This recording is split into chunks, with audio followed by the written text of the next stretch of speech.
Well, he did say, Corinne, that... Thank you, Chris, and thanks to the 401 Chamber for sponsoring this event today. ...out to people receiving the benefits than is coming in. Behold the turtle. There's a Senate panel It only makes progress by sticking out its neck. to try and retool the system. There are a lot of people in this room today who have been sticking their necks out on behalf of local government reform. And I particularly want to honor our local media who have been shedding light and heat on this important topic.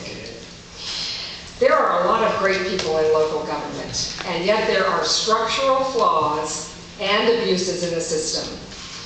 And there are entrenched forces who do not wish to see any of that change. Those forces, even when we use their own numbers, would like to chop off our necks.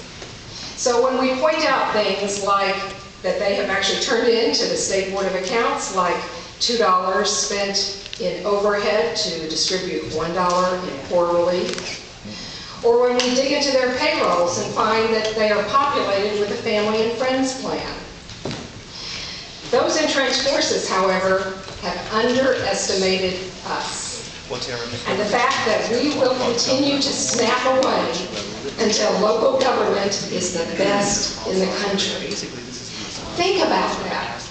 Think about what a fabulous economic advantage it will be if we have the best form of local government here in our state or the entire nation.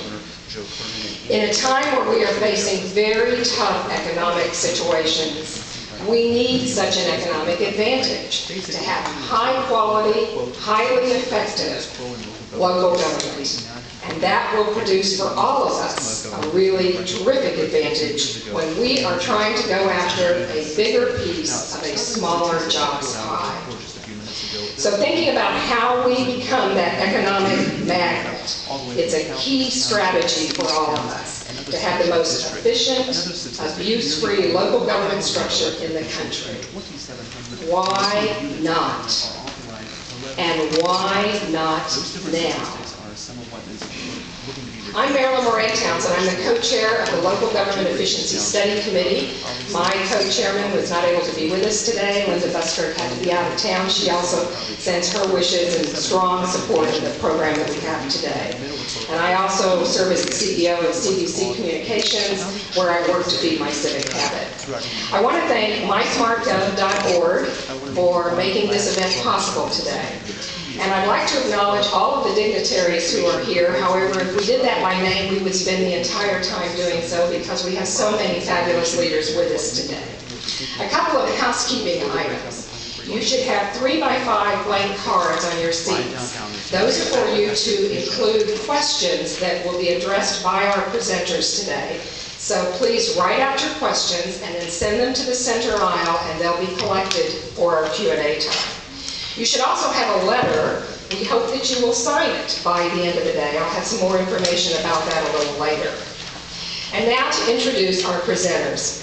I have great affection for both of our governors and great admiration and respect for the partnership that they have created for the cause of local government reform.